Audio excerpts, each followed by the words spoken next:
sida. Na kokani na yo. Azate. Akozalate ba motika la kozalate. Ya monga na lo bakoza kolo mokili. Na tondo la biso to beoza kolo mokili. Yo dozo gouverner mokili mobimbo. Oh Nations Unies, monde entier et ça na maboko na yo. Na kokani na yo. Oh le président basopela ba président makuta. Babuangela bango ba fleur. Oh bakufa bakota na sahamile. Oh yo kufa. Oh sali 3 jours na mabele koka ko supporter kuya na yo te. Mabele rejeta yo pona ko la kiso za sabe. Tu es puissant. Na yebite kuya na yo koka ni na kuyani. Balakela biso mabe. Ba mobisa biso na ma famille. Tobatama na ma famille qui m'doti. Mais toi tu as dit tu as effacé l'acte, l'ordonnance. Tu vous faites dépôt. Qui est comme toi? Tu es fidèle. Tu es fidèle à ta bouche. Ce que tu dis, ça s'accomplit. Oh, Dieu, soyons l'homme à capone comme ça va pas la banane na yo pe ba sali na yo. Oh, n'attends-moi là jusqu'ici tu as secouru Kalam. Ebenezer, jusqu'ici tu as secouru Kalam. Oh, na papa ba mitique. N'attends-moi là ça va ça va papa yo de papa na yo. Ba ma ça va maman yo no comme maman na yo. Ba ma ça va sungi famille yo no comme mon sungi na kango. Oh, moninga ni malade. Oh, ça yo petit sera ko péter la moto. Oh, la vie fidèle. Qui est comme toi? Oh, n'attends-moi là dans fumu na mon fumu. N'attends-moi là dans mon continue ko la continuance.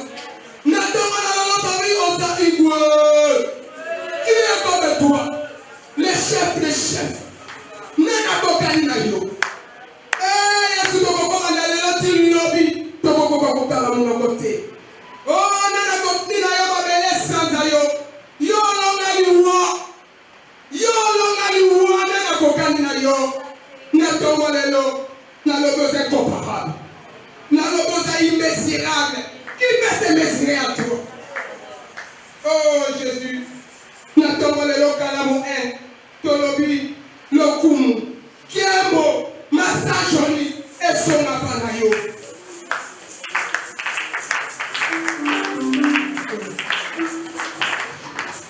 Tolobi lokumu. Kiemo. Masajoni. Et son apanayo ensemble. On a des nous examens très forts.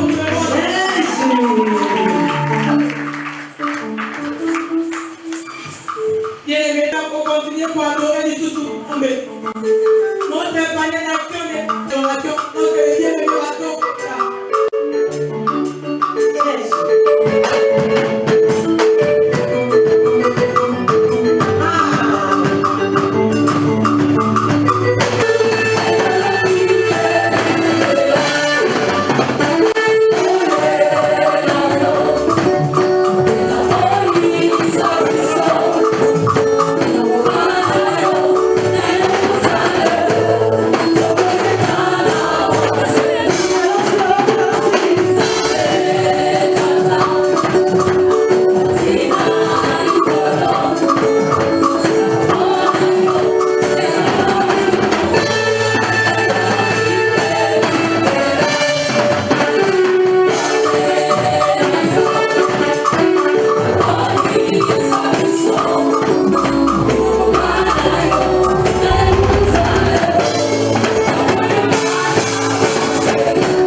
Seigneur, merci.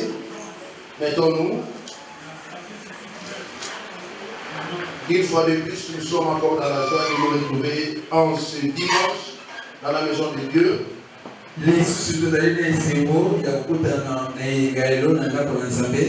nous rendons grâce à Dieu pour la vie qu'il nous a accordée très très gratuitement.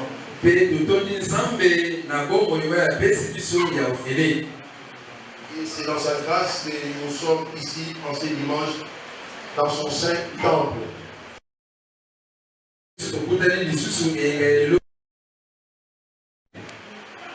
Je bénis la hiérarchie qui a voulu que je puisse répercuter la parole de ce matin.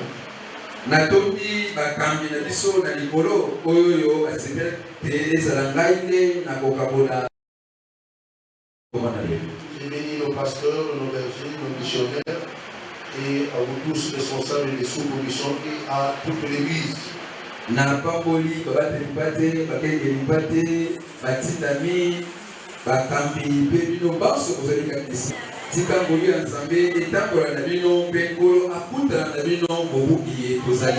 Je vais faire un petit rappel à toute l'église.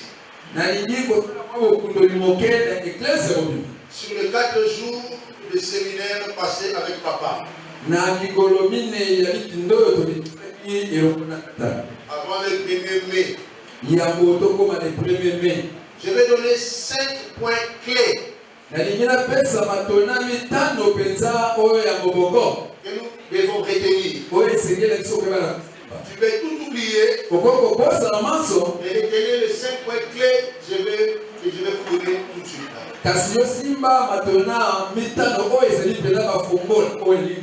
Premièrement, nous devons faire des progrès. En 30 ans d'existence, nous ne devons plus rester les mêmes personnes. Nous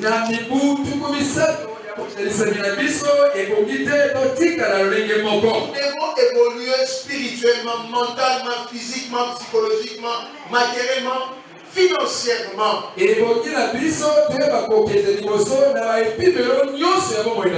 Nous devons augmenter d'un cran par rapport au travail que nous avons toujours fait les années écoulées.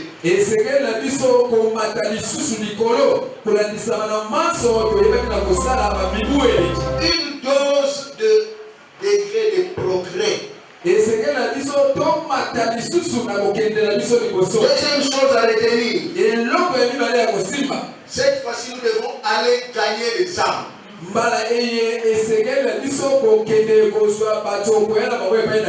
Faisons de porte en porte. Allons de ville en ville. La vision est dynamique. Et tu peux te poser la question, tu vas dire, mais dans les années qui écoulées, on ne faisait pas de porte à porte.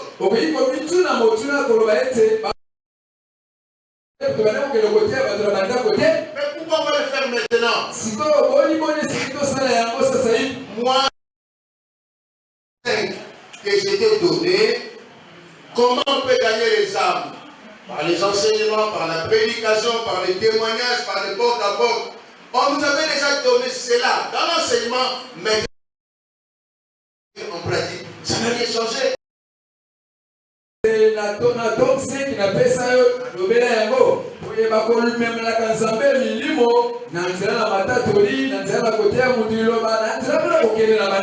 Troisième chose à retenir.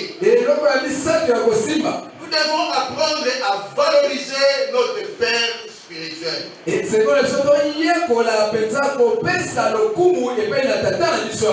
Alléluia. Amen, amen. Nous devons apprendre à le valoriser. Comment il faut maintenant lui donner? Nous avons appris beaucoup de lui, maintenant il est temps pour nous de donner.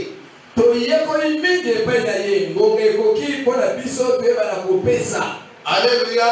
Amen. Je vais aller plus loin. Quatrième chose.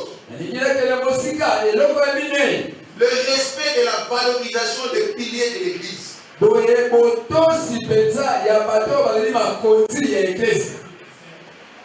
Pas les battre. Les piliers de l'église. L'église la louange a 2 piliers. Église ya la louange eza na makonzi mibale. Le premier pilier, c'est l'enseignement. Likonzi yango ezali na malakisi. Le deuxième pilier, c'est l'intercession. Et bongo likonzi mibale ezali malobi. Vous savez, lorsque nous sommes venus, nous sommes passés par l'enseignement d'abord, et puis l'intercession nous a pris en charge.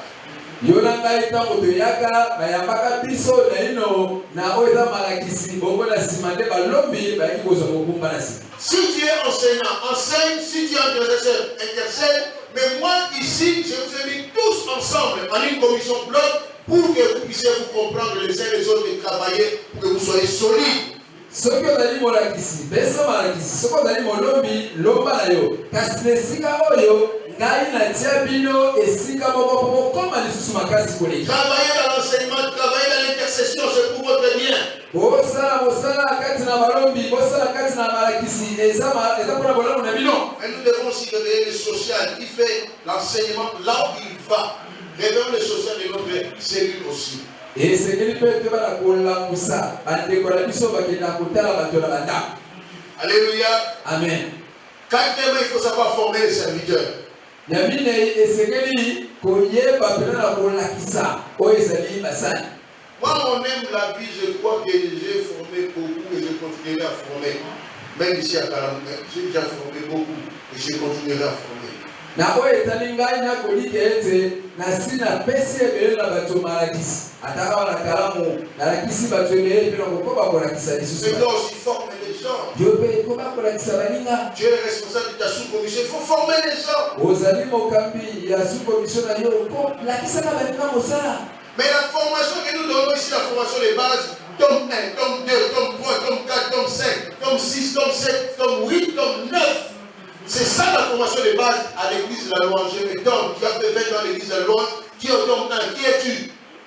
boye awa na eglise na biso la louange malakisi na biso tokopesaka eza ya tome 1 tiki to na tome libwa ekokabwisa ngai ozali mibu tuku mibale awa osalaka na tome 1 ozali nani?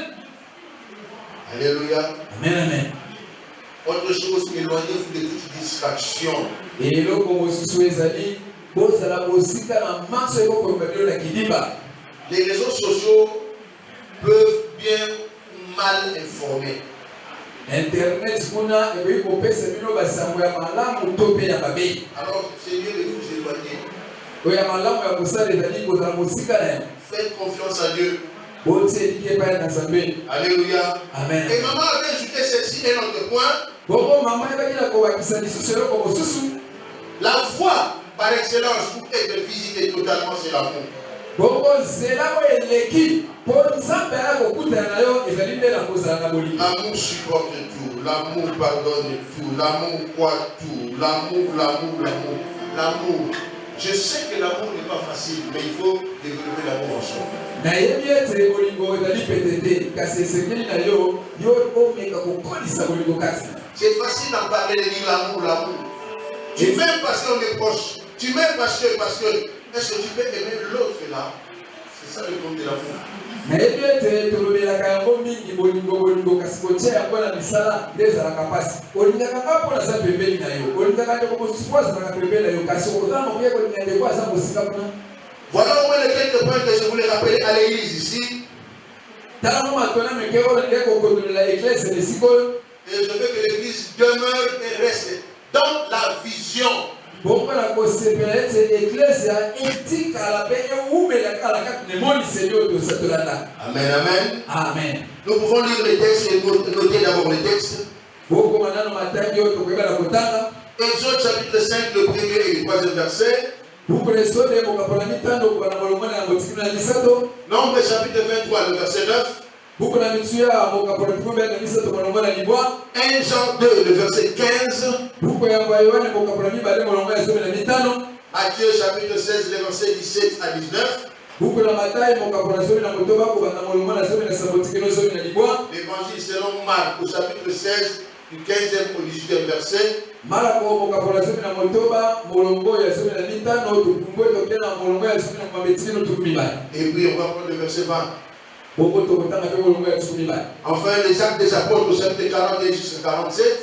tokosukisa na misala bantoma mokapola mibale molongo na tukumi ne. Mais nous allons beaucoup plus insister au verset 41 et 42. Si nous pouvons lire la parole de Dieu. Exode chapitre 5, verset 1er. Moïse et Aaron se rendirent ensuite auprès du Pharaon et lui dirent: ainsi parle l'Éternel, le Dieu d'Israël. Laisse aller mon peuple pour qu'il célèbre au désert une fête en mon honneur.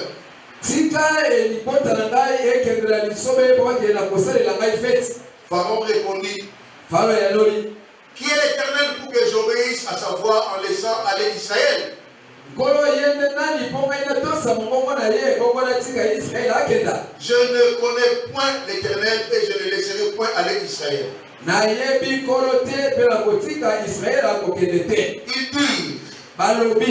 Dieu des Hébreux nous est apparu.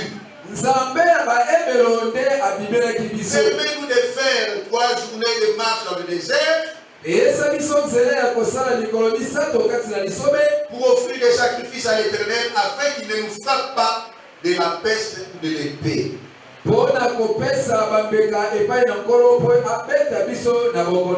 Nombre chapitre 23 verset 9. Je le vois au sommet du rocher, je le vois du sommet des rochers, je le contemple du haut des collines.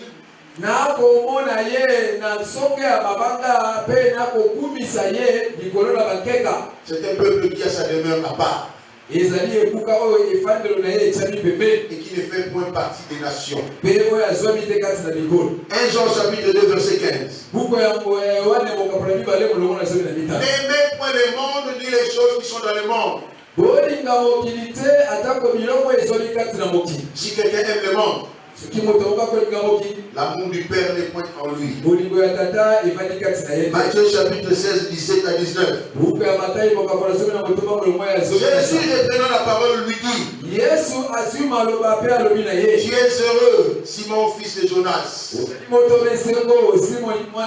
car ce ne sont pas la chair et le sang qui t'ont révélé cela, mais c'est mon Père qui est dans les cieux. Et moi je t'ai dit,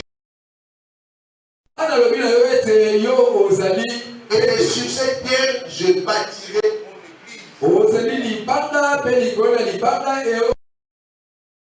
et que les portes du séjour des morts ne prévaudront point contre elle. Je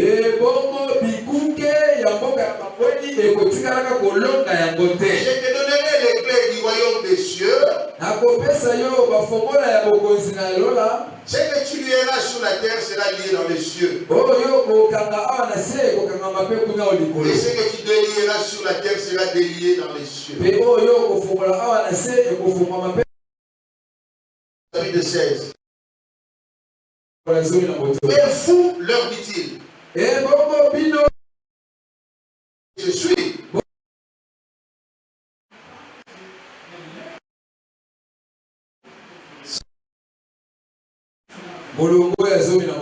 Laisse. Puis il leur dit, Marc chapitre 1. Puis il allez chercher la bonne nouvelle à toute la création.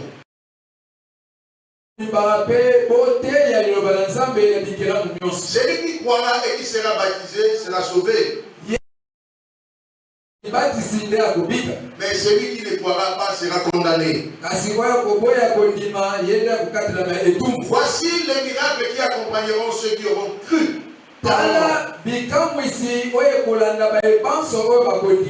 À mon nom, ils chasseront les démons. Ils parleront de nouvelles langues.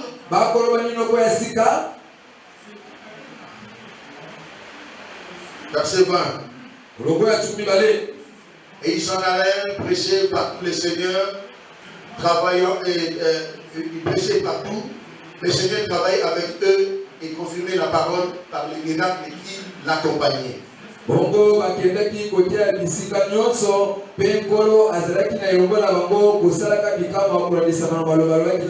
Actes des apôtres, chapitre 2, Nous prenons seulement 41 et 42. Ceux qui acceptent sa parole furent baptisés.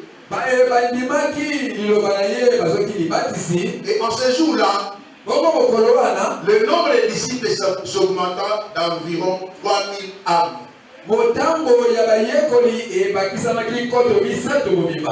Ils persévéraient dans l'enseignement. L'enseignement des apôtres. Dans la communion fraternelle. Dans la fraction des pains. Et dans les prières.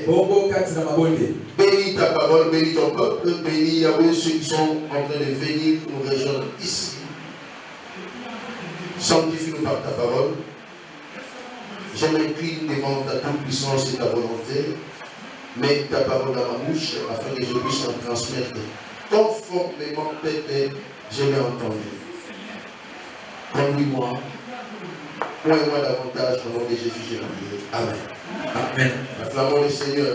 Nous sommes en train de écouter la parole qui nous a été donnée par le pasteur Anders Lalas.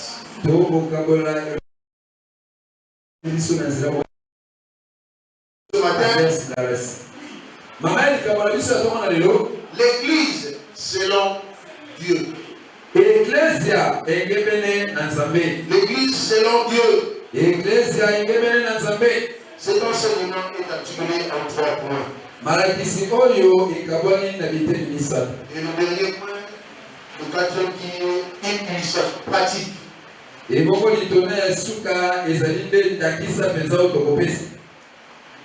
Premièrement, pourquoi ce thème? Alléluia. Le temple, c'est ce bâtiment ici. Le temple abrite l'église. L'église, c'est toi et moi. C'est nous qui construisons l'église. Nous ne construisons pas le temple.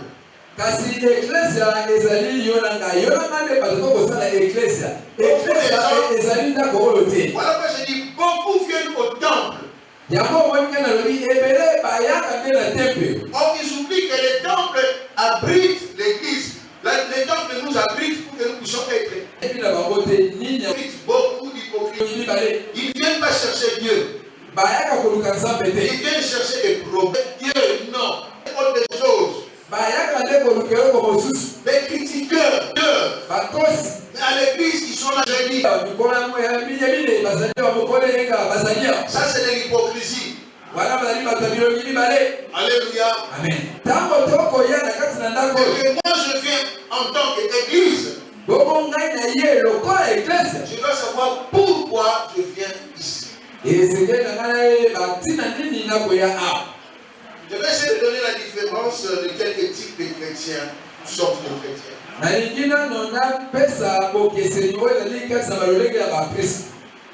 Le premier type ou la première sorte, c'est le chrétien selon 2 Corinthiens 5, verset 17.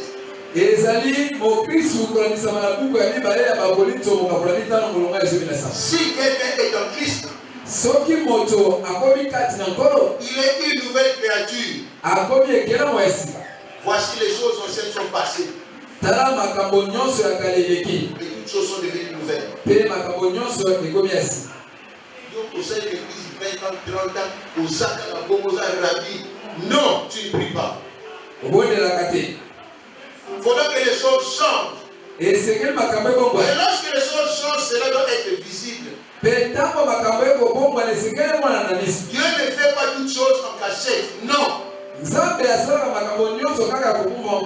a des choses que Dieu fait au vu et au su. Alors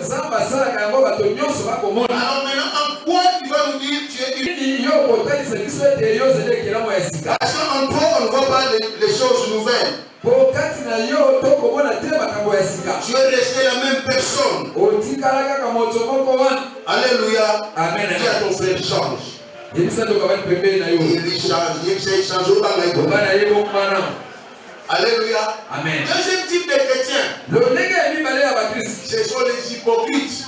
Là, nous les trouvons dans 2 Corinthiens 11, du 14e au 15e verset.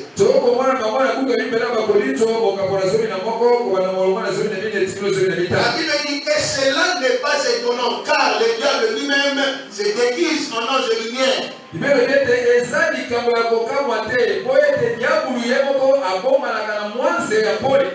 Donc il n'est donc pas étrange que ce ministre aussi se transforme en ministre de justice. Ce ministre se transforme en ministre de justice.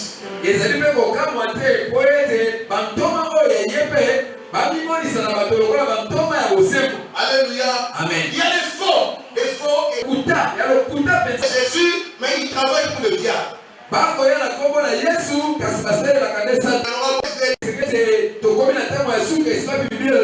N'allez pas n'importe où, il faut avoir le discernement. Un jour, la Bible dit, dans le livre de Job, les fils de Dieu marchaient avec Satan. Les fils de Dieu marchaient avec Satan. C'est Dieu qui avait découvert le monde. Ça c'est le diable, ça c'est Satan. Mais les fils de Dieu ne savaient pas. Ils marchaient avec Satan. Attention, tu vas te dire fils de Dieu, oui, mais tu marches avec lui. Alléluia. N'embrassez pas n'importe qui, n'importe quoi. Aujourd'hui, dans la ville, les gens aiment parler de doctrine. Doctrine, c'est pas mal. Doctrine, oui. Mais quelle doctrine? Je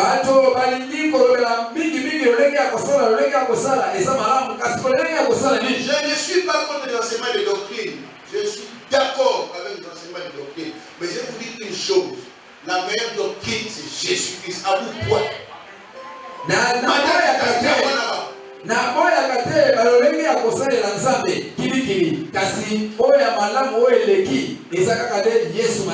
fils de Dieu se promenaient avec Satan. Mais ils ne se rendaient pas compte. Mais là, s'ils sont arrivés devant Dieu, c'est Dieu qui avait dit, oh Satan. Amen, amen. Troisième type. Ceux qui sont venus se cacher à l'église. Alléluia. Amen. Il y a des gens qui sont venus se cacher à l'église pour donner une autre image à l'extérieur de ce qu'ils sont.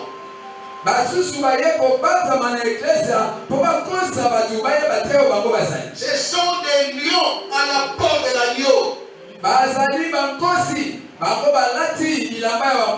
Ils sont venus se cacher à l'église.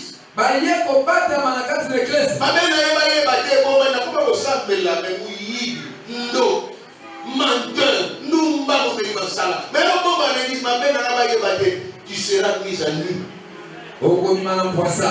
Mais ils sont ici. Je parle pas du temple, je parle de l'église. Je parle de l'église. Il y a plusieurs temples, il y a des temples de Rimon, il y a des temples de Baal. Moi je parle de l'église.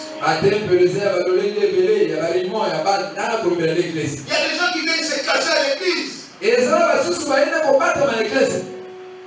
Vous savez, en principe, quand tu es à l'église, c'est pour être transformé.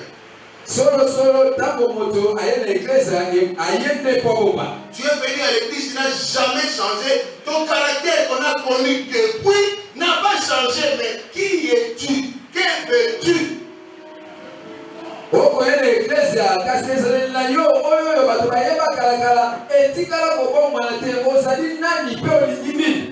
Dans l'église de Dieu, il y a beaucoup de lions dans la peau de l'agneau. Dans l'église de Dieu. Même en Akala, vous n'avez pas sali. Les lions, vous n'avez pas sali. Awa. Les agneaux, vous n'avez pas awa. Alléluia. Amen. Si pas vous n'avez pas sali, vous n'avez pas changé, tout changé. Et tout changé. Tout changé. Alléluia. Amen. Quatrième type. Les destructeurs. Les destructeurs.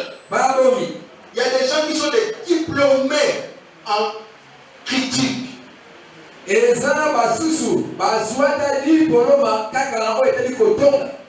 gens qui ne prient pas à l'église. Et là, bah, sous l'église, ça va bon de la cadet. Il faut que critiquer. Ce sont des destructeurs. Alléluia. Mais ils sont à l'église. L'église de Dieu, Jésus est en train de venir. Je ne vous dis pas que Jésus revient bientôt. Maintenant, sinon, Jésus est en train de venir. Changeons. L'église, Yesu Masia, Azana Zela Dalikoya, Tobomba. Jésus revient bientôt. Non. Pour le maïs, Jésus est en train de venir. Changeons. Yesu Azalikoya, Tobomba. Alléluia. Amen. Des destructeurs, ils détruisent même les foyers à l'église. Ils détruisent l'église à l'église. Ils détruisent les amitiés à l'église. Votre sort, vous le connaissez. Et tout mon ami, non. Amen, amen. Amen. Est-ce qu'on peut acclamer les Seigneurs?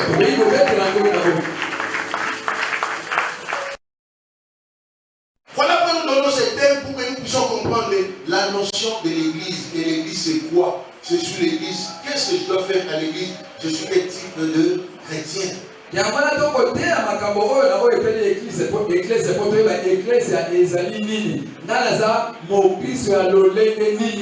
Job avait fait l'introspection de lui-même. Mais pourquoi pas toi? Fais l'introspection. Pourquoi on te reproche la même chose par tout le monde? C'est que là-bas, la chose ne marche pas. Change, change, change. Parce qu'il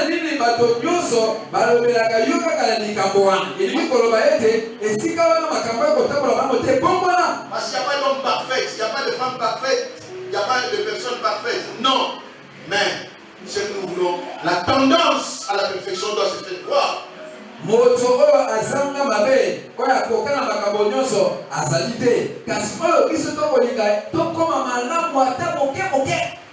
Deuxième grand point.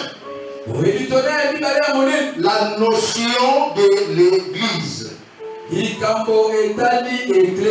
Alléluia. Amen. Et oui, là nous sommes dans le livre que nous avons lu. Il s'était présenté devant Pharaon. Laissez-nous aller. Pour une marche de 3 journées.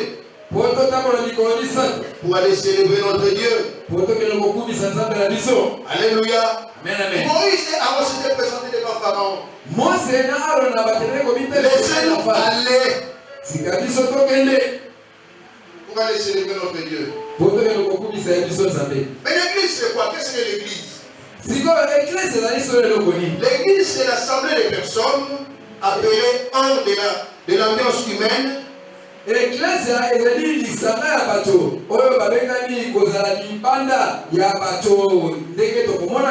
Pour célébrer le nom de Dieu. Alléluia. Amen. Nous, d'aller faire 3 jours de marche.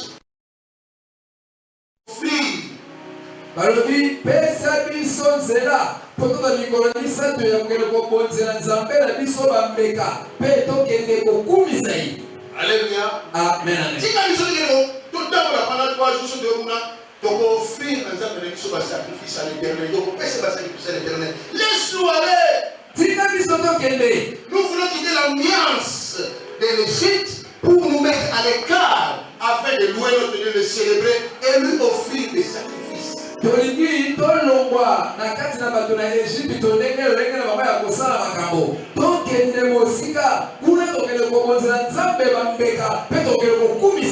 pourquoi lorsqu'on vient à l'église, il faut avoir la notion de l'offrande, offrir à Dieu. Il faut savoir offrir à Dieu. Qu'est-ce que tu as amené à Dieu?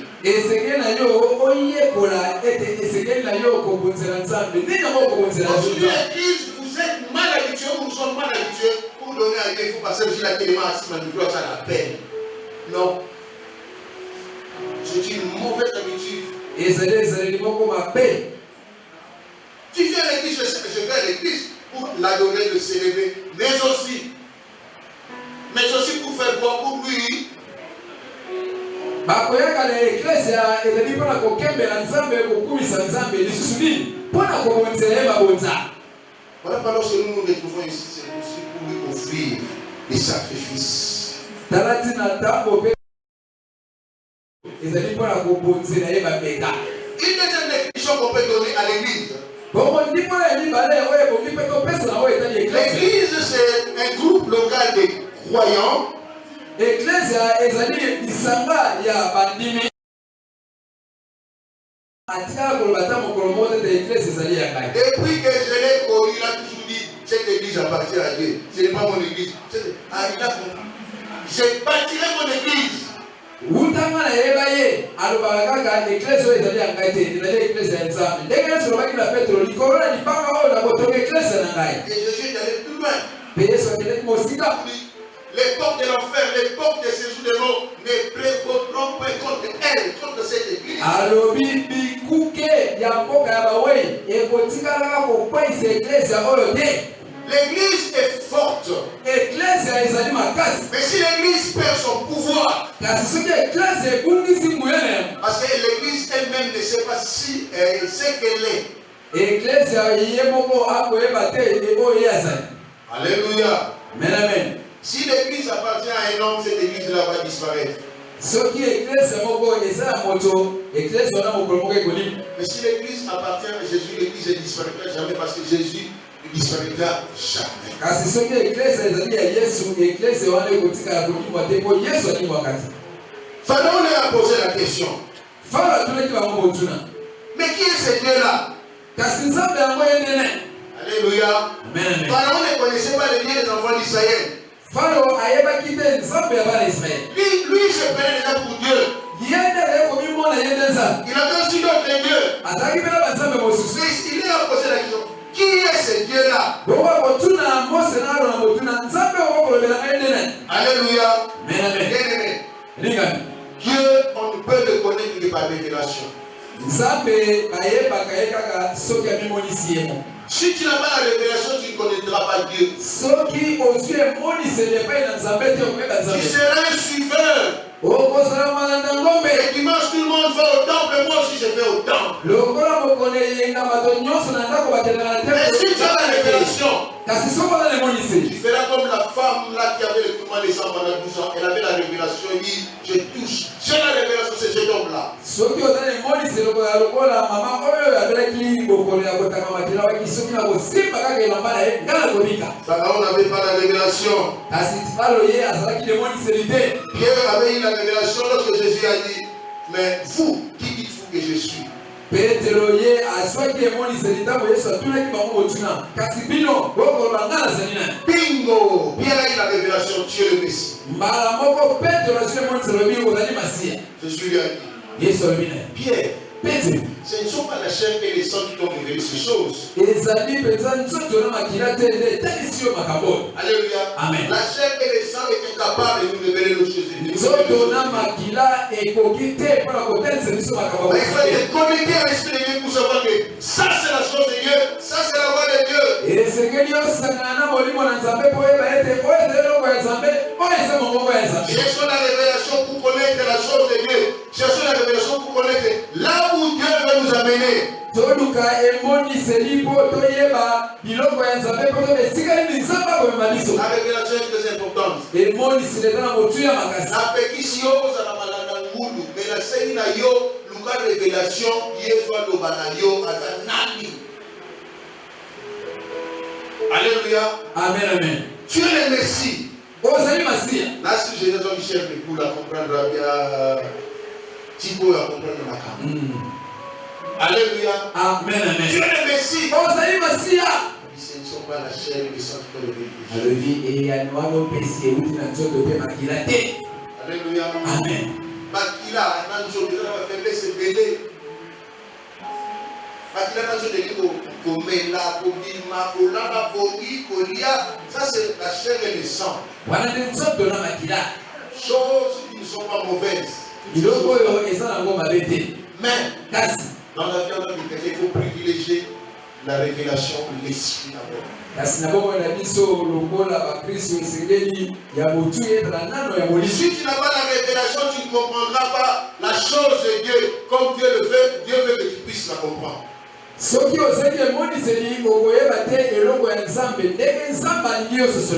vas manquer beaucoup de choses, et je dis bien, tu vas manquer beaucoup de choses. Troisième grand point. Pourquoi nous nous assemblons? Pourquoi nous nous assemblons? Pourquoi nous devons nous assembler? Mais je pouvais rester chez moi à la maison. Je pouvais aller au travail un dimanche. Je pouvais aller faire du footing. Mais pourquoi nous nous assemblons? Alléluia. Et nous devons comprendre cela. Alléluia. Amen. Comme je l'avais dit, le temple est bâti pour l'église. Pour que nous soyons dans de bonnes conditions. Quand il va pleuvoir, nous sommes là, nous continuons à célébrer Dieu. Quand il y a le soleil, nous sommes là, nous continuons à célébrer Dieu. Ainsi de suite. Nous ne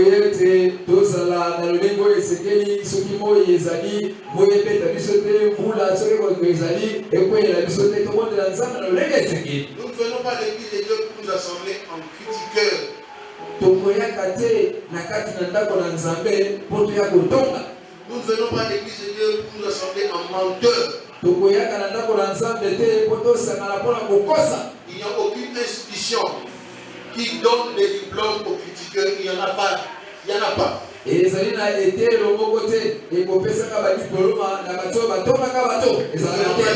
pour méditer comment faire du mal aux autres. On ne vient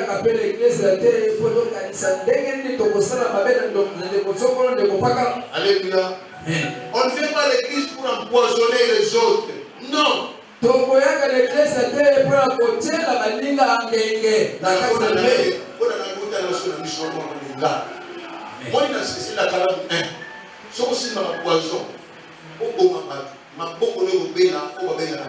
le dis devant le fou et la chair. Aussi longtemps que tu es ici, sont aussi dans la poisson, on tient la banine, on met la lèvre et on y va à la mission. On ne fait pas l'église pour ces choses-là. Ceux qui ont mis, ils ont gagné, on a remplacé la famille à Bango. Ceux qui ont mis, on a remplacé la famille à Bango. On dit à ma paix, non. Si ma poisson de Tana, il y a un peu de Tana. Le monde a ça dans la jambe, il y a un peu le banga na sai na nzambe te na parfaite na juste mais moi fidélité na bana nzamba yo kala singa paso to tala tete on va voir nzamba ko sala yo pourquoi tu fais empoisonner les autres tu veux gagner quoi oliko babaninga pona ni posa na politique ba politicien on tu dois que je m'y mette menteur oliko ça le bala bato la politique non bala tu vas mourir jeune tu vas mourir jeune okufa elenge alléluia amen amen on vient pas à l'église pour des combats. Alléluia. Amen. Oh, il y a l'homme comme interprète la place, il y a Josa, Bonigo. C'est là qu'il y a Amen. Oh, les gars, on va passer. Nous, on va bien l'église. Bonigo. Des combats. Non. Ce n'est pas ça l'église, on ne vient pas à l'église pour ces choses-là.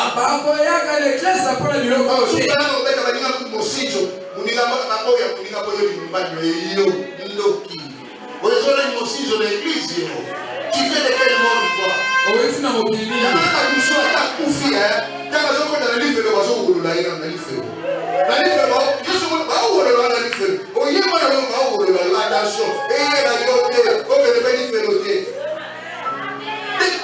Aujourd'hui, la moisa muninga, aujourd'hui, la mumala muninga, aujourd'hui, la fille à muninga, bona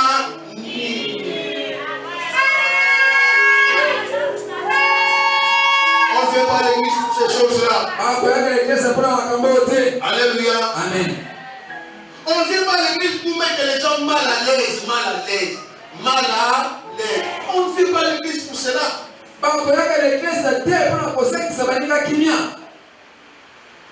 Mais chercher la paix avec tous. Tu es à l'église. Sokukumiwana. Quand tu es là, les gens sont devenus mal à l'aise. Balamoko kimia esengi batonyos. Aye, ngeba. Alléluia. Amen. Non. Bongote. Quand tu es là, il faut apporter la paix et la joie. C'est ça le chrétien. Tango komi esinga moko memela bako kimia na esi. Lorsque les chrétiens arrivent quelque part, ils apportent la paix, la joie. Même s'il y avait la colère, tout le monde commence à sourire. Tu apportes la paix que te donne l'esprit et le monde ne peut donner. Mon Christ tango ye esinga moko esengeli na yo omema esengo omema kimia. Vous savez, nous quand on grandissait, Boni biso na odele kokola. il y a des parents qui avaient les noms des acteurs de films. Ezalaki na baboti mosusu topesa bango bakombo ozali kotala na bafilme. Viens Ringo, viens Sembla. Mais papa n'a dit non, viens Sembla, viens Ringo. Si on a continué à faire un gars, on a dit que papa est fort. Là, c'était l'éducation des Belges. Mais l'éducation chrétienne, un papa est l'ami de ses enfants et de sa femme. On va dire maman, si on continue à parler de maman, Margaret Thatcher.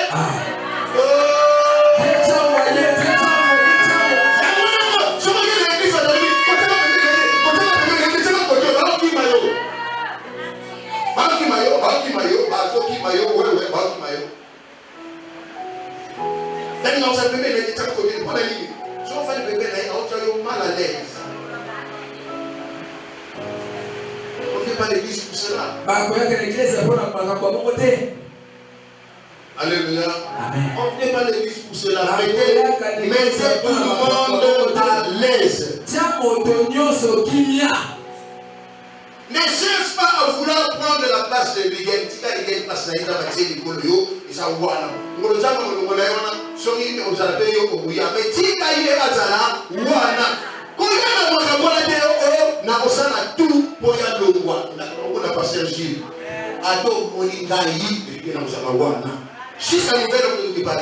Amen. Qu'est-ce qui se passe à l'église? Est-ce que nous faisons vraiment l'église pour ces choses-là? Quelle est la priorité ici à l'église? Faire du mal aux autres. Car on n'a pas sur de la chair. On y a beaucoup de choses qui ont été faites. Dieu va te mettre. Donc tu vas pas aller à Kenya. Si on dit que on va aller à Kenya, mais oui, laissez les enfants tranquilles. Laissez les enfants tranquilles. J'ai souffert, je l'ai dit, j'ai souffert aussi pour que vous soyez là. J'ai beaucoup prié pour que vous soyez là. J'ai dit comment vous êtes déjà. Mais laissez mon travail se faire voir. N'allez pas avoir point. Dieu va vous détruire, on va dans ça, Dieu va te détruire. La docteur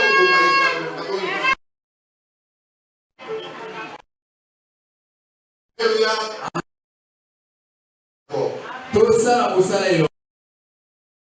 Ils sont faits.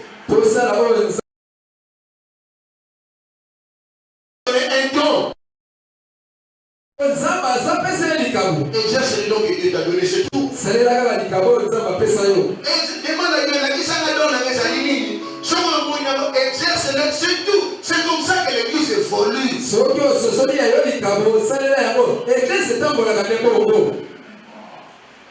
peut comme un don pasteur Gilles, ça s'appelle un Zambé.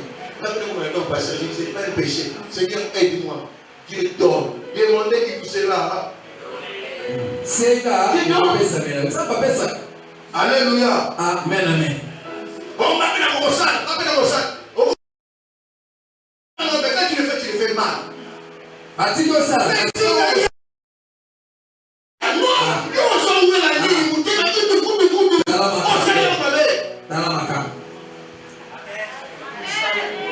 Alléluia.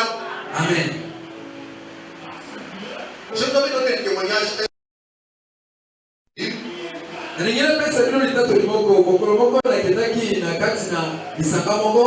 La mission m'a fait envoyer. Et je suis allé dans une cellule là. Cette cellule, c'était sur demande de la famille qui devait se marier, la famille est dans le monde. Il y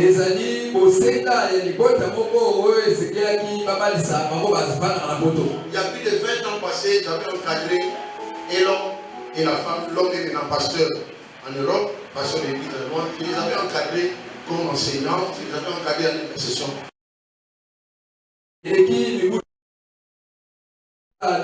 na kampaka bango lokola molakisi na pesa bango malakisi mobali kutu aza mobali lipate na moko ya bitonga na biso na boto.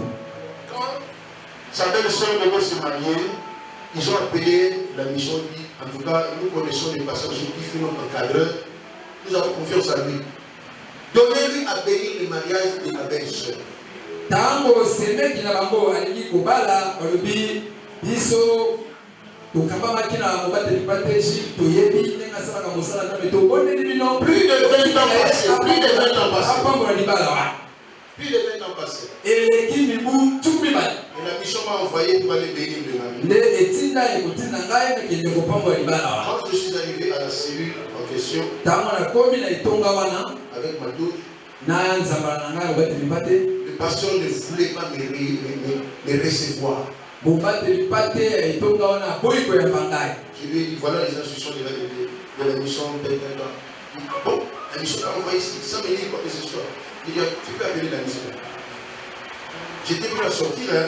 Là, ça l'a ramené moi. Quand il a appelé la mission dit oui. Quand tu prêches, on laisse passer aussi bénir le mariage sur la demande de la famille des mariés. Ye atuni ngai esali ndenge nini alakisi ye kokanga alobi ezali bongo nalobi benga ata abengi amoni makambo eza ndenge alobi yo teya kasi ye ndapambola libala J'ai béni le mariage. napamboli libala Dieu a fait grâce. nzambe azali kolu Je vous dis aujourd'hui, nayebisi bino lelo toute la famille et de l'homme et de la femme qui étaient au temple, ils se sont convertis, ils servent Dieu dans cette cellule-là. Tous, à cause, non pas de la prédication, mais à cause de la bénédiction. Moi, les gens donnent ngai. La première côté, Dieu me l'a donné. Voilà que je rentre à sa Dieu me l'a donné pour bénir le mariage qui t'a appelé ça. La salama moi identité, à continuer pour moi qui y a qui n'a qu'à tuer pour le mariage. Je me suis barré dans l'eau, la yéba. Ma femme, la famille Moubat, la famille Moissi, les lois passent à serviteur. J'ai bénéficié d'un complet costume, il y a si haut, tu peux tout pour les cameaux. Comment je suis beau? Ce qui est bien, il m'a bien. Là, la dit qu'il était, là, il m'a dit qu'il gorolo. Il y a tout ça là. Si vous n'avez pas comme un métier pour nous, fais ce que tu peux faire. Ton maillot, comme ça, vie chrétienne, ça la clé. Mais pourquoi je veux faire du mal à ces jeunes hommes? Et pourtant, je suis incapable de faire ce qu'il est capable de faire. Au moins, il me dit ça. Est-ce que tu peux faire ce que lui fait? Ne pas te dire. Au lieu de ça, ok. Yo aussi poste. amen Des réflexions.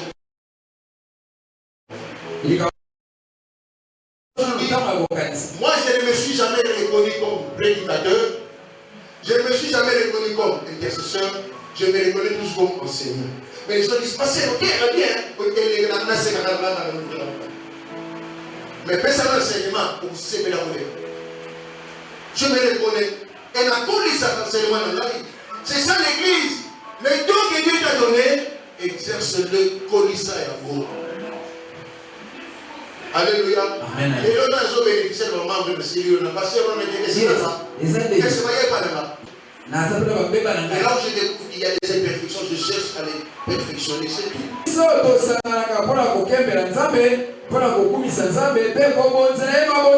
savez, dans l'adoration de la Bible dit, les vrais adorateurs, la vérité, sont les vrais adorateurs. Vous savez, lorsque Jésus est né, je suis dans Matthieu chapitre 2. Les mages sont venus. Nous avons vu l'étoile. Et nous allons adorer le.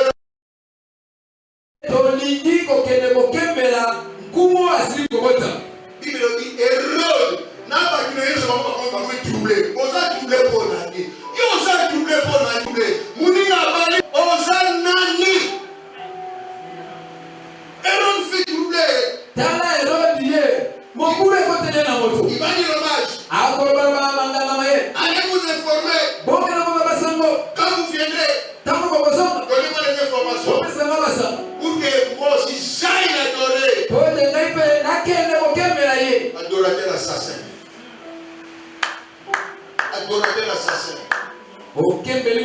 soyons pas des adorateurs assassins, adorons Dieu en esprit et en vérité. Quand on a dit qu'il faut adorer,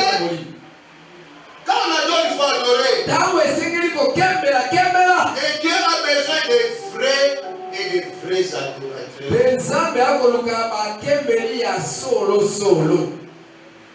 Alléluia. Amen.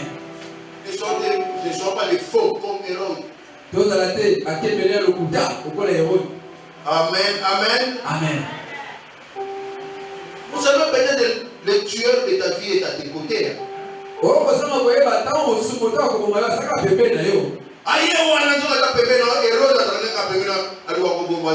je vais te dire, même si on fait une bébé, on sait tu vivras.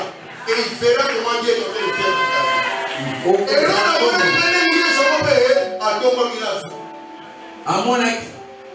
Alléluia. Amen. Les faux adorateurs verront comment Dieu est en train de t'élever.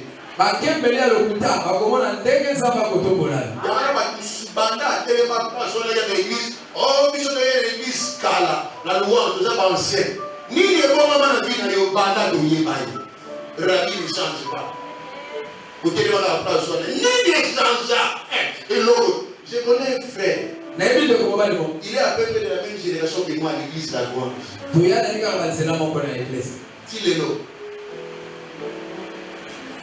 Tilelo. Avancez les années sur les bancs spirituels. Là où vous voulez, il y a pas l'église La Louange, il y a déjà au salle. Avancez les années dans le salle. Avant la bénédiction.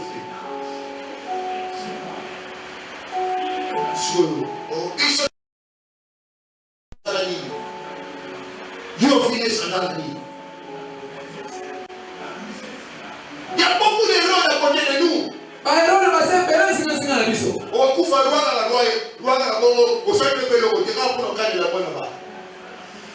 Avance avec ta vie dans le Seigneur. Alléluia. Amen. Amen. Amen. Amen. Amen. Nous venons pour le louer. Le psaume 107, verset 2. Comment rendrai-je à l'Éternel que j'ai bien fait? Comment le lui rendrai-je? Il m'a fait beaucoup de bien. Nous appelons à Dieu ce qu'il a fait. Nous disons à Dieu merci pour ce qu'il va faire. La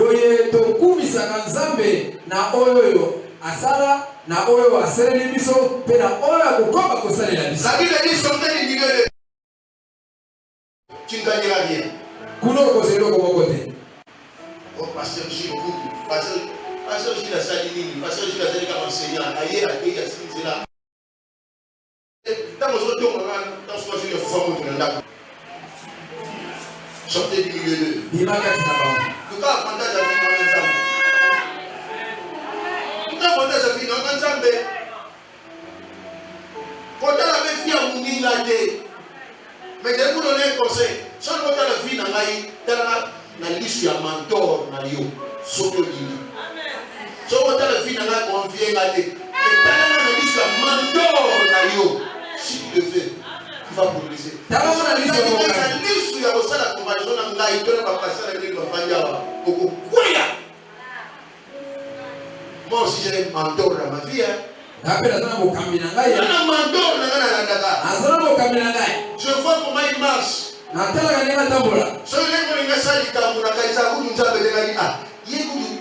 Papa dans la salle à monter, dans la salle à monter. Et ça va comme si tu as un mentor qui est un modèle pour toi. Tu as un mentor dans la salle à monter, ça ne sert à rien, ça ne sert pour ça. Alléluia. Amen. Amen. Dans quelle mission nous avons ça? Le pays où il y a Afrique. Le pays qui nous maille dans la porte de la balle. La réception de nous va dire. Donc, ici, dans mon tout cas, parce que la réception, les deux côtés de la réception, la famille si passe moi qui tombe. Tala. Parce qu'il tombe. Yo, quand je suis dit, oh, c'est bonjour. Yo, c'est un petit bonjour, bonjour. Nous sommes à Yazo de Manini, à Kamayo, à Tilo Bouchon. La moni ba masa mingi ba sopi ku bakei. Alléluia. Amen. La poche là, nous avons ça on a condition internationale. La poche là, la dit n'a parlé là.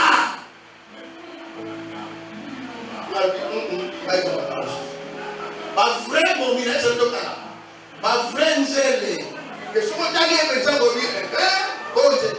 non, mais la malobalité, mais ça n'a pas passé pour ya.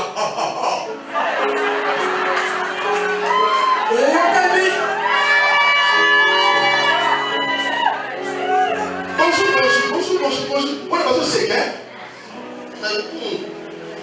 Même si c'est le leader, mais ma valise dans la chambre. Est-ce qu'on peut t'accompagner? Comment accompagner notre monde? Le matin sans cesse, maman la chambre. Baga la matin la chambre. Oui, tu tombes. Alléluia. Je n'ai pas fait seulement pour Dieu. Mais mandor le gars, il n'a pas eu de moisson. Mandor le gars, il n'a pas eu de moisson. Mon cabinet, à ça, on va Jules, pourquoi tu as fait ça? Et c'est moi qui m'a déjà vu avec une femme. Non, mais c'est réponse. Attention à l'unité, mais la police déjà. Au police à l'équipe de base, Amen. on sera toujours gagnant. La tentation sera là. Et Dieu nous a donné la force pour surmonter la tentation et aller au-delà de la tentation.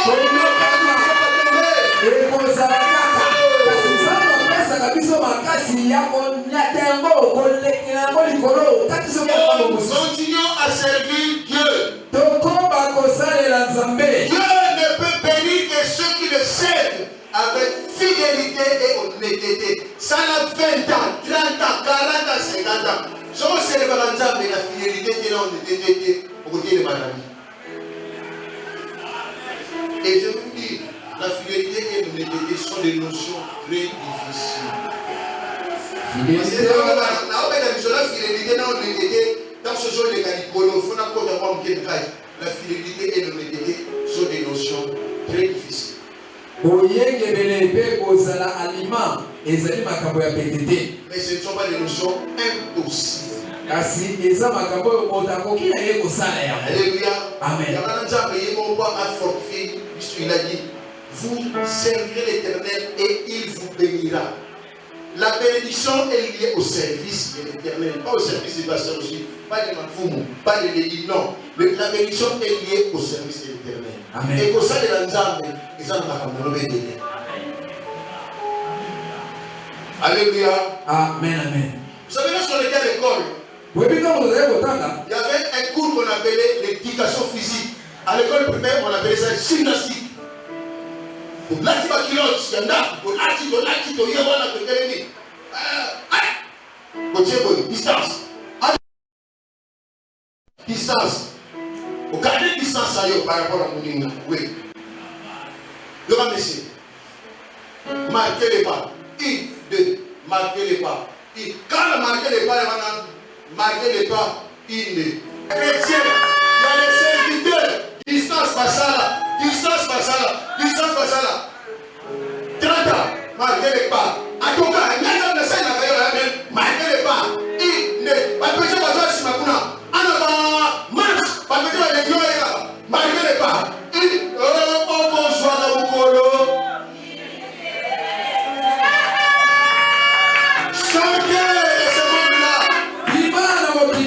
Pourquoi tu veux marquer les pas?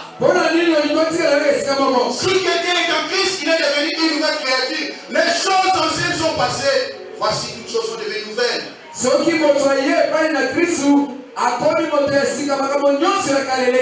allez me fier. Marquez les pas. Nous sommes allés l'église à loin. Nous sommes allés missionnaires.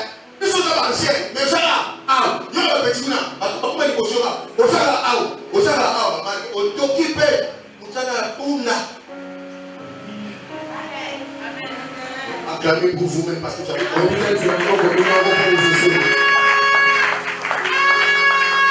après 30 ans, nous devons changer.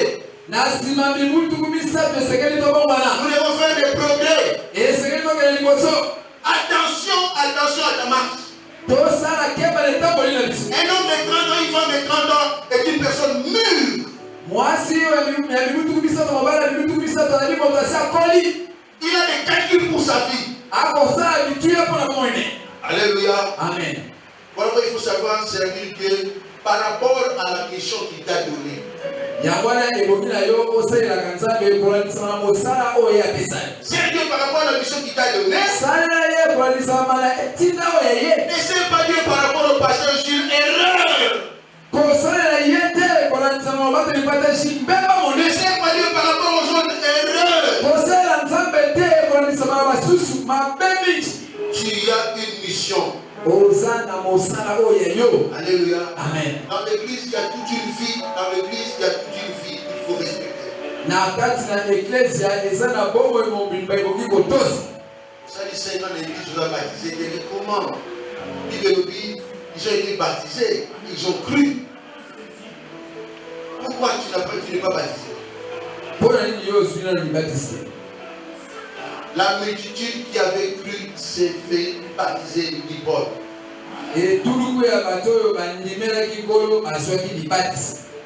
Alléluia. Amen. La multitude, premièrement, persévérer dans les enseignements des apôtres. Mais les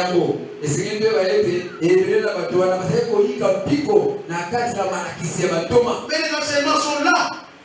Nous vous avons enseigné.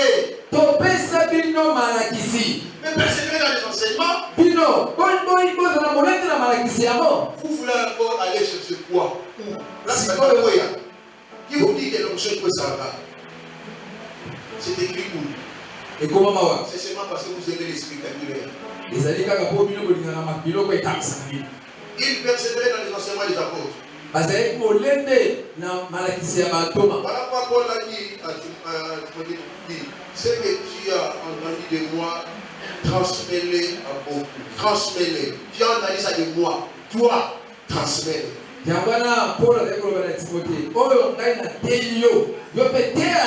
Jésus vous dit dans le vie, je ne fais que ce que j'ai vu de mon Père.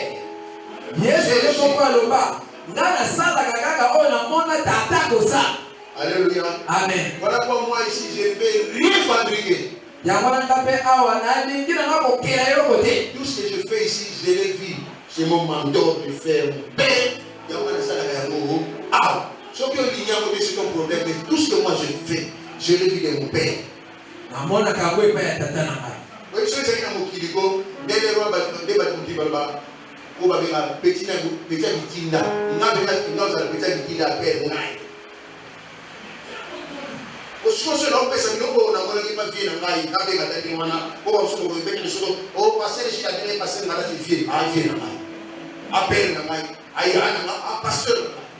beaucoup de respect. Donc, ce que nous avons pas Amen.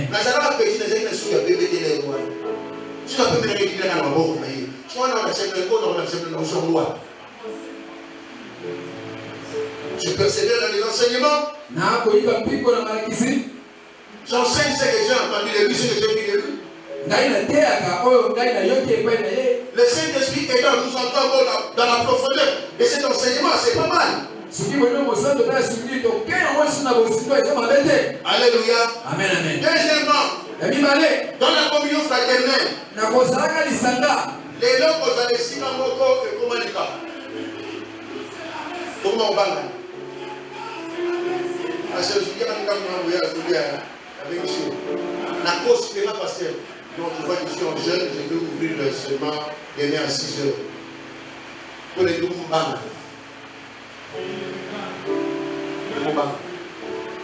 J'étais avec le pasteur Lévi aujourd'hui, et il sera mon ami.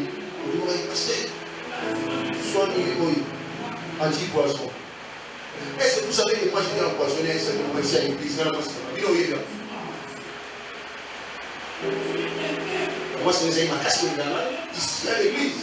Avec les gens qui ont moi, c'est un empoisonné. Couple ma famille à Baïdiamo.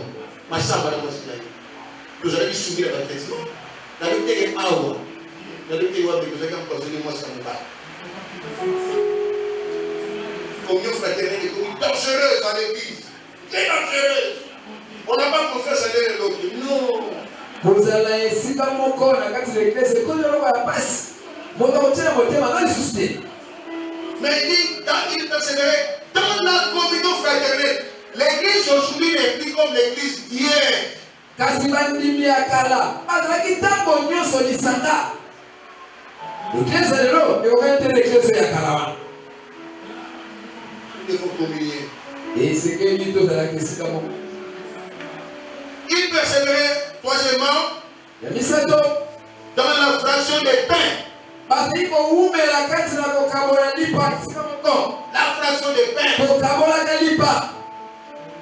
Voilà. Les gens se sont cadeaux de lipa péché. Merci frère. Ils sont dit nous là. Ça m'a fait. Voilà. Attends qui peut. Bonjour Mela. Soko bini aussi faire na otako na. Soko sono fuel pour te sur côté na verre. Et pas na fait solo to kenya. Mela déjà mafuta mina. Il y a déjà makala. Jean Moumaoyo, tiens, fait un beau kenya na. Je vous dis, moi, ils allaient au lien de l'IoT. On a pu soigner la fête. La fraction des pains est comme il y a pour bas. La balai, ils sont dans le balai dans sa série. Ceux qui ont essayé la calamité, on a écouté la poisson. À beaucoup de gens, on est dans le poisson. Au moins, laissez les gens vivre tranquillement. Et les chrétiens sont maintenant devenus de peureux. Bakristo bakomi kobanda banda. Bakristo baso na confiance en bango. Ah, attention la bénéficier. Attention la bénéficier allié, le bien le bien la personne avec qui direct par bani, mbadi mama. Ah, c'est ça. On va l'église dans le temps, c'est pas comme ça. Zoka l'église ya kalezaka bokote. Oh, il nous voyait dire, t'as une église dans le il n'y a pas d'ancien, il n'y a pas de niveau, il y a plus de dans la frère fan, il n'y a pas d'ancien, il n'y a pas de niveau. Dans le péché, enseignement pour le lieu où il passe, il n'y a pas d'ancien, il n'y a pas de niveau. L'église, il n'y a pas d'ancien. Dans le péché, enseignement pour le lieu où il passe, Fanda, Fanda. Dans l'ancien, il y a un ancien, il y a un enseignement. Mais le respect, il faut ça, Et ça. Oh, man, il y a un pasteur. Ils sont des fans d'Akinia. Là, il y a un bonne thé. Man, Akinia. Si on est là, tu peux pas passer. Et que les gens enseignent. Conditionnement, il matin. Oh, bon niveau. Oh, papa, le gars, il y a un discours. Fan d'Akinia. Respecte celui qui t'enseigne. Et ça. Respecte-le. Tout ça, moto, la PCO Malakis. Respecte-le parce que nous tous nous sommes serviteurs. Respecte-le. Respect hiérarchie. Fais ça là. Amen. Là, quand on a passé sur la centrale, on va te mettre à l'école personnelle du surtout. Après, ça ira réfléchir. C'est comme un pasteur. Et puis, on a eu droit pour nous on a eu pour nous mais doit aller réfléchir. Alléluia. L'église a 30 ans, moi j'ai 30 ans. Mais j'ai plus de 30 ans dans le Seigneur.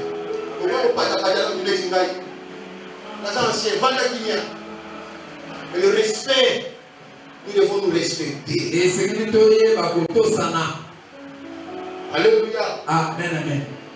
Respect doit être là. Bon, tous c'est ce que les a. Au bichon, je vais l'ombi.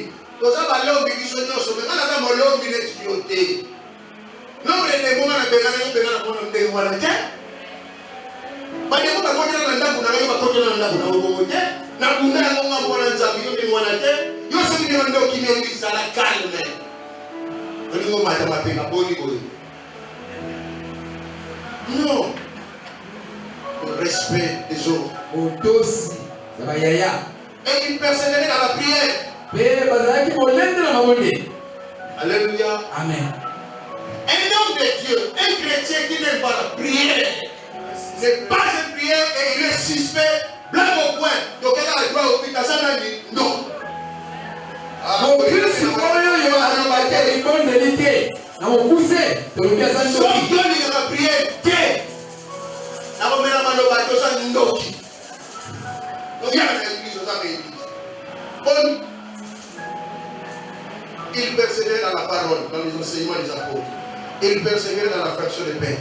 Il persévérait dans la communion fraternelle. Il persévérait dans la prière. Donc, il a persévéré. Yo, où met la cananie? es quel genre d'église, tu es quel genre de chrétien. ozali église nini oza bokristu nini. Et la Bible dit, la crainte s'emparait de tous et Dieu agissait. alobi ete banso bazali kobanga nzambe mpe nzambe azali kosala. Nous avons le pouvoir, nous l'église, nous avons le pouvoir, nous avons l'autorité. biso eklesia tozali na nguya toza na mpifo. Et la Bible dit, c'est que vous lirez sur la terre sera lié dans le ciel. C'est que vous les lirez, parce que nous avons ce pouvoir-là. mpe biblia ebakisi oyo okokanga na se okokanga likolo bofungoli na se efungwani likolo mpo boza na nguya mpe mpifo wana. Si l'église a perdu le pouvoir, c'est à cause du manque de prière. soki eklesia ebungisa mpifo mpe to nguya na yango ezalaka mpona kosanga mabonde. L'église ne prie plus. Si l'église a perdu le pouvoir, c'est à cause du manque d'amour. soki eklesia ebungisa nguya na yango eza mpona kosanga bolingo. L'église n'a plus d'amour. eklesia eza lisusu na bolingo te.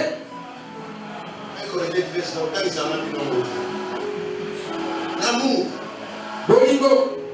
L'amour, c'est parmi les clés qui peuvent déclencher la distraction totale dans la vie d'une personne.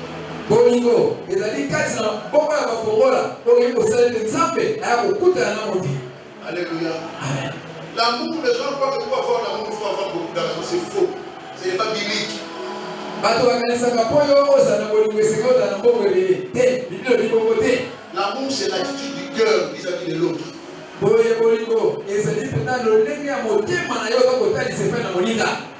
Dans la clé, il faut savoir ouvrir. Quelle porte il faut ouvrir? ezali fongola oyo tokosala ete ofongola ekuke nyonso sekili kofongola. Et bien, je vais dire à quelqu'un, toute porte ouverte n'est pas à franchir. Tu dis, c'est débloqué. kasi na ngino bana moto moko ekuke nyonso oyo efungwami eza ekuke ya kokota te. Dieu n'échoue pas. Et Dieu n'a jamais échoué. Mais c'est le tempérament de l'homme qui fait que l'homme vit échec. nzambe akakemaka te. moto nde kolandisama na lolenge na ye ya kozala nde esalaka ye takake. Je vais donner un conseil, je vais de chuter petit à petit. na ningi napesa toli moko moke moke na kokende na suka. Développe l'amour en toi. tolisa bolingo kati na ye. Aime. linga Cherche vraiment à aimer. sala makasi ya kolinga. Et quand je parle d'aimer tout le monde, ntango nakolobela kolinga awa nalingi koloba kolinga moto nyonso. je vous donne une notion difficile. Parmi les notions les plus difficiles de la Bible, il y a l'amour et le pardon. Ce sont deux notions difficiles de la Bible. na kati na mateya mibale ya pasi na biblia ezali kolinga mpe kolimbisa. Développe seulement l'amour. yokolisa kaka bolingo. Voici les miracles qui accompagneront ceux qui auront cru en mon nom. Par ils chasseront. Les miracles. tala bikamwa oyo ekotambola na baoyo bakondimela ngai. Mais s'il n'y a akomona ngai pas bakosala des miracles dans ta vie, parce que tu ne crois même pas à toi-même. soki bikamwa ekosalema te na bomoi na yo elingi koloba okomindimela ta yo moko te. Et tu ne crois même pas au Dieu que tu sais. mpe ondimelaka nzambe osalelaka te. Alléluia. amen. Un conseil, il ne faut pas aller en enfer à cause d'un frère ou d'une sœur. Non. toli na kopesa okende na lifelo te mpo na ndeko sokolo ndeko. Il faut les aimer toujours. ekoki ntango nyonso kolinga bango. Alléluia. amen. Jésus a donné l'instruction. Allez, faites de toutes les nations les disciples. etinda ya yesu kristo ezali ete bokende bokomisa bato nyonso bayekoli na Je ngai. vais finir par une illustration pratique. J'ai besoin de quelqu'un qui parle du Congo. Pour aller l'état, qui dit, si quelqu'un sait parler cette langue-là,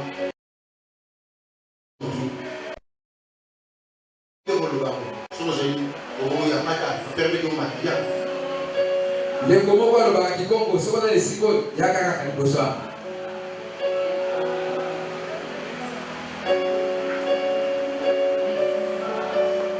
Nazana a besoin de comprendre pour bassiner pouvoir rigoler. Si quelqu'un parle de Chilba, tu peux avancer. ndeko moko oyo mpe alobaka chilumba mata likolo awa. Tu peux monter. aza te ndeko oyo alobaka chilumba. On va au Kamoussa.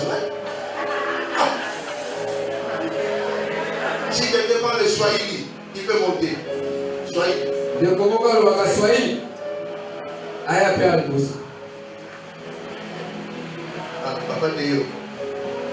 Osiko le liba tu akona clé wana kwa ni ndoke ko Ngala pensa wa mchana wa aya.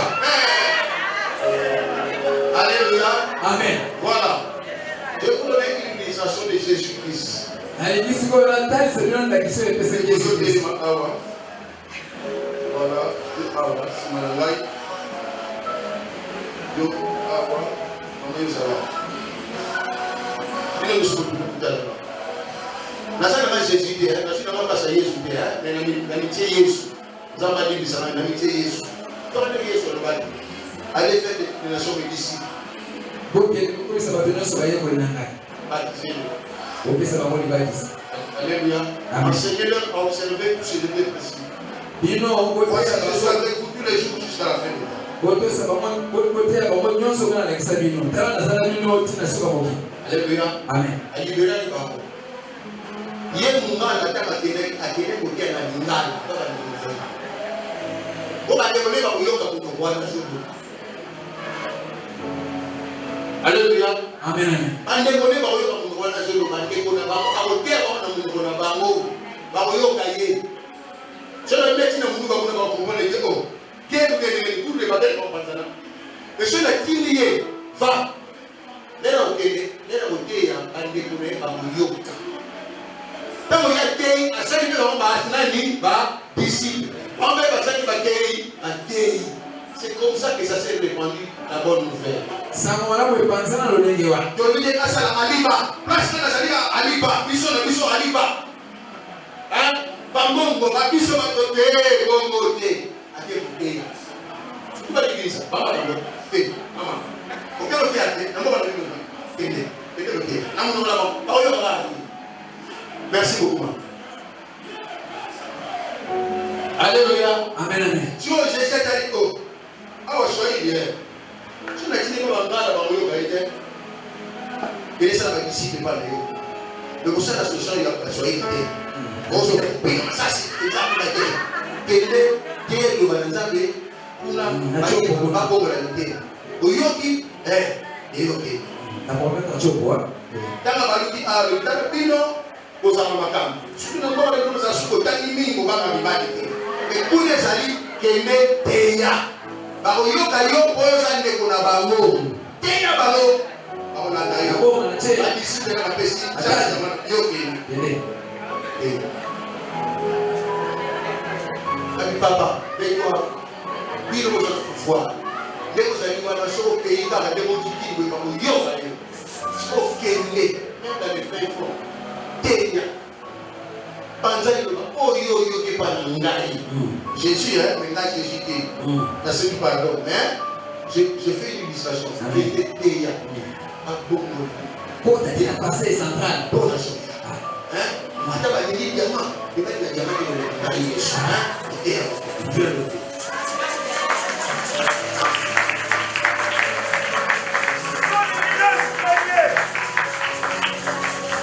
Et voilà comment la bonne nouvelle s'est répandue. Mais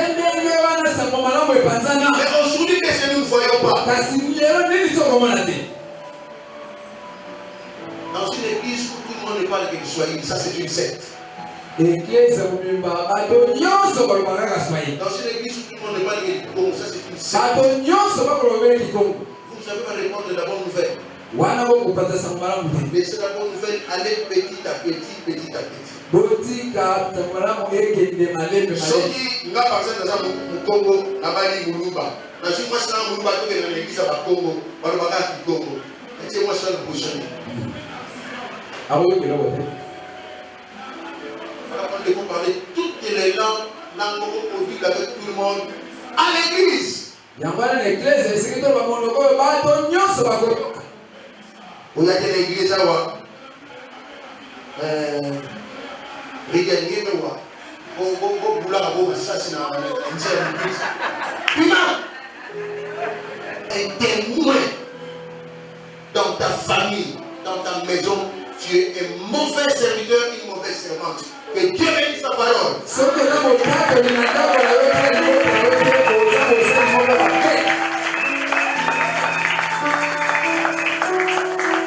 Ouvre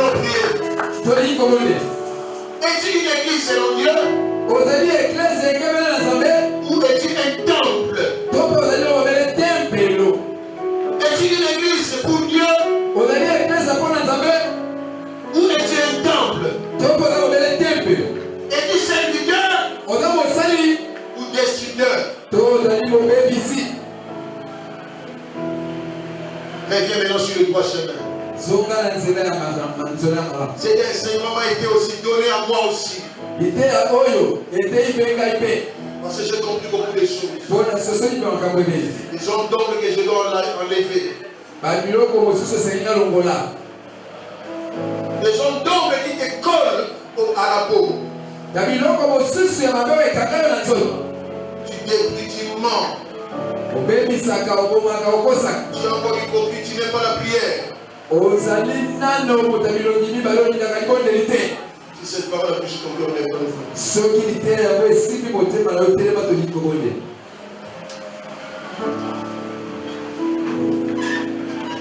Je te demande seulement,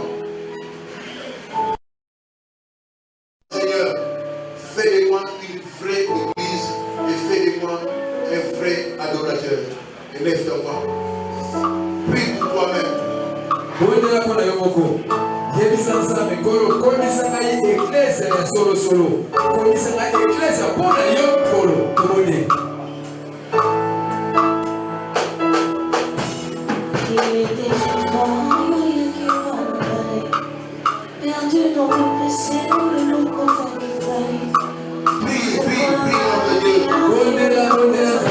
Que tu sois une vraie église.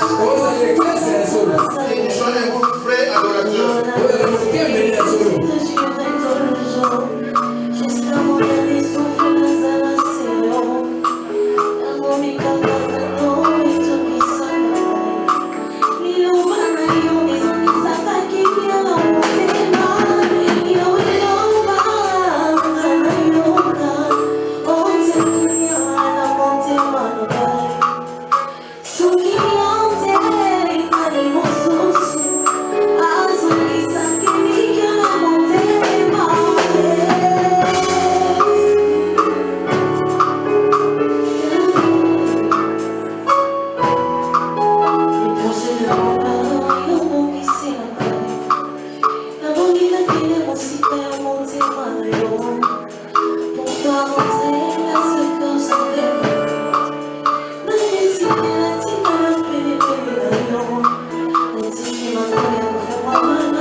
Seigneur, nous sommes la vraie église,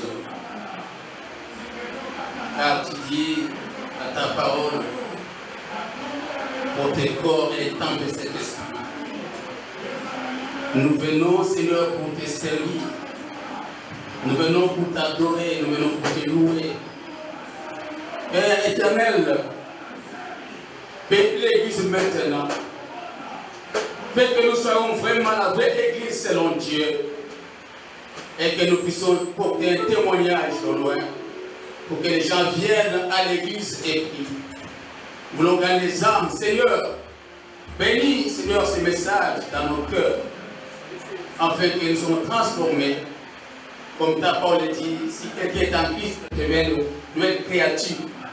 Nous voulons être ce groupe de chrétiens, nouvelles créatures, afin que le monde voit, les mondes disent que nous, on le sommes Dieu et nous les servons. Bénis, Seigneur, ton serviteur que tu as écouté, Seigneur, ce matin. Bénis l'église, bénis le message. Que ce message travaille à nous, Seigneur, et nous transforme. Et que cela soit ainsi, au nom de Jésus-Christ. Amen.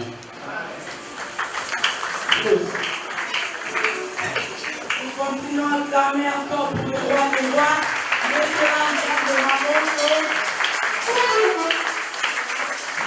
Pour penser à la habituée à votre femme, c'est pas dans la famille, pour péter avec joie, mais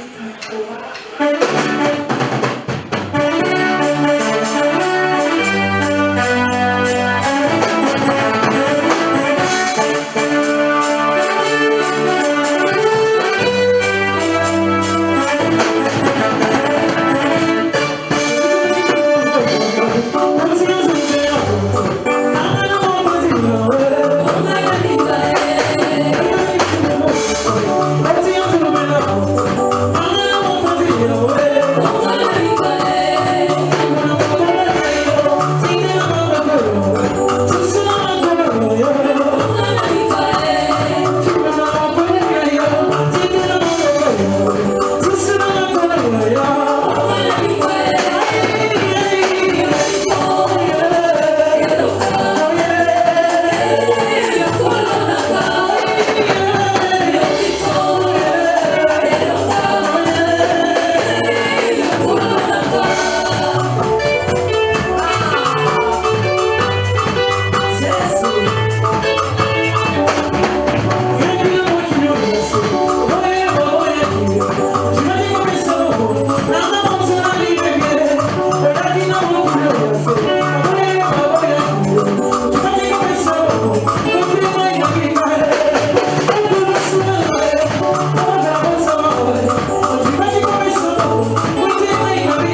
Nous voulons dédicacer un enfant et consacrer une famille. Nous appelons le groupe de Fola avec l'enfant. Goodness, non pas là, de Fola. C'est le papa qui vient avec l'enfant.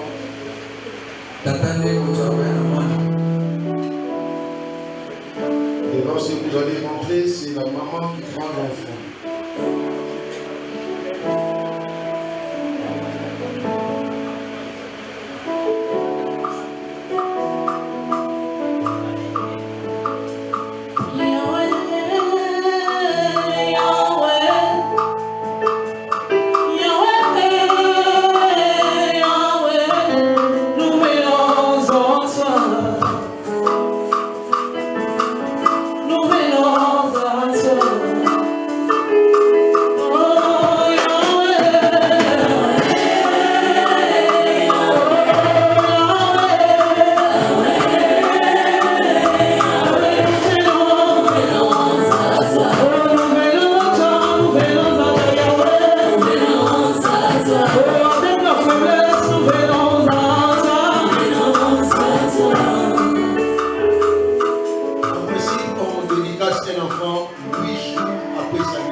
Dans sa maison. Si oui, oui, par la grâce de Dieu. Oui, par la grâce de Dieu. Oui, par la grâce de Dieu. Promettez-vous en temps de difficultés, de maladies, de ne pas amener cet enfant chez les marabouts, les bigoudis, de ne pas faire des incisions sur ce corps qui est le temple du Saint-Esprit. Si non, non, nous n'allons pas les faire. Non, nous n'allons pas les faire. Non, nous n'avons pas les. S'il en est ainsi, je viens de passer cet enfant au Seigneur. Seigneur, la Bible dit que ton oui soit oui, que ton non soit non. Ils ont dit oui, Seigneur, nous te les présentons. Et je déclare, Yahweh, cet enfant est à toi, c'est ta servante. Aucun mal ne lui arrivera. Cet enfant va progresser, puisque les parents l'ont amené à toi et devant ton peuple. Yahweh, tout notre regard favorable sur cet enfant. Je te le confie maintenant. Marche avec nous. Tout plan du diable qui a été préparé pour nuire à la vie de cet enfant, je dis non à cela. Et sur le front de cet enfant est écrit sainteté à l'Éternel. Il vivra. Je déclare que les portes qui étaient fermées dans la vie de ses parents soient ouvertes. Il réussisse à tous égards à travers de cet enfant qui est une bénédiction, parce que tu as dit les enfants sont une bénédiction qui vient de toi. Et cette parole que tu as prononcée s'accomplisse dans la vie de ses parents à travers Goodness. Qu'il en soit ainsi au nom de Jésus. Amen.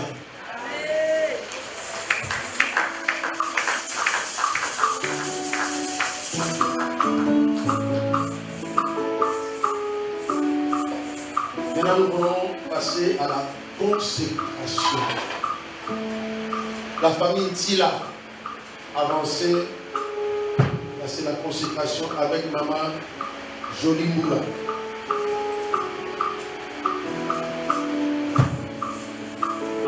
Yahweh, Yahweh,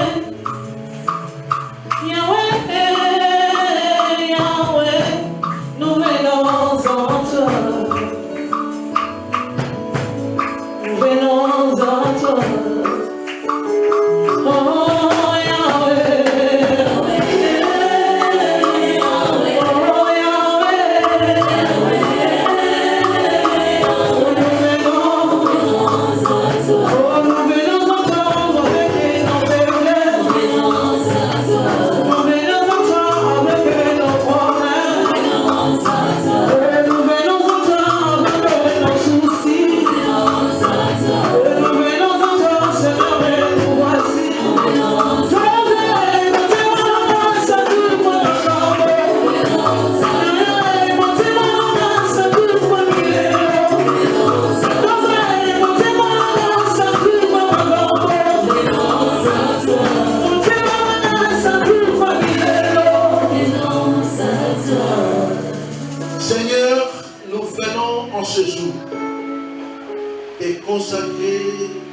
famille à toi. Désormais, la famille est sacrée et maintenant, elle est sacrée comme toi. Yahweh, étends ta main sur tout un chacun. Bénis, combat à leur faveur, détruis ceux qui cherchent à les détruire. Viens Seigneur, ouvre les portes qui étaient fermées. Et je déclare Seigneur en ton Seigneur, puisqu'ils sont consacrés à toi. Aucun mal ne leur arrivera, tu donneras toujours la force et l'intelligence. Tu ouvriras les portes. Ceux qui vont fermer, ceux qui vont lier sur la terre, sera aussi lié dans les cieux. Et ce que toi tu vas délier, sera aussi délié. Je proclame la vie, la santé. Je proclame la délivrance, l'intelligence. Je proclame la sagesse, le progrès, ô Dieu, la crainte de ta parole. En cette année de visitation totale, viens Seigneur visiter dans tous les domaines de leur vie. Oui, les choses anciennes sont passées. Nous voulons que cela soit devenu maintenant visible. Merci pour ta présence dans leur vie. Tu occupes la première place dans leur maison. Tu les gardes fidèles à toi. Marche avec eux. Et ta main se pose sur eux. Fraye le chemin là où il y avait la solitude. Donne ce qui manquait. Que le sourire qui n'était pas revienne dans leur couple, dans leur maison, dans leur cœur. Merci Seigneur parce que tu fais toutes choses bonnes et en bon temps. Qu'il en soit ici au nom de Jésus. Amen.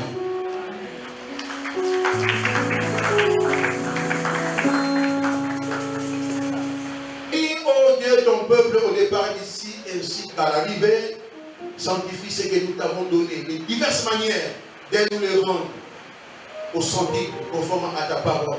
Fais-lui ta face sur nous, sur nos maisons, sur nos enfants, nos frères et sœurs, sur nos familles. Change nos vies, change nos cœurs. Fais-le-nous les véritables serviteurs. Fais-le-nous les véritables églises selon toi, afin la parole, mais par le témoignage aussi. Yahweh, nous sommes faibles, oui, mais tu as dit que les faibles disent, je suis fort. Marche avec nous, Seigneur, dans les bons et mauvais jours. La nuit, tout comme le jour, marche avec nous. Ils viendront par un chemin, ils partiront par plusieurs chemins, parce que toi tu es Dieu. Même si notre ennemi s'élève comme un fleuve, ton esprit va les mettre en fuite, et les portes vont commencer et continuer à s'ouvrir. Garde nos cœurs attachés et fidèles à toi. Que la grâce infinie et insondable de notre Seigneur Jésus-Christ, l'amour de Dieu le Père et la communion du Saint-Esprit soient avec chacun de nous. Allons tous dans la paix de Christ, car c'est à lui seul qu'appartiennent le règne, la puissance et la gloire. Amen. Merci à vous l'Église, vous qui avez donné. Merci aussi à vous qui n'avez pas donné. Ce n'est pas que vous avez la mauvaise volonté, la bonne foi, mais vous n'en avez pas. Que Dieu vous donne, là où il n'y en avait pas qui donne, là où il y en a qui multiplient, afin que vous puissiez toujours aller de l'avant. Amen. Soyez bénis.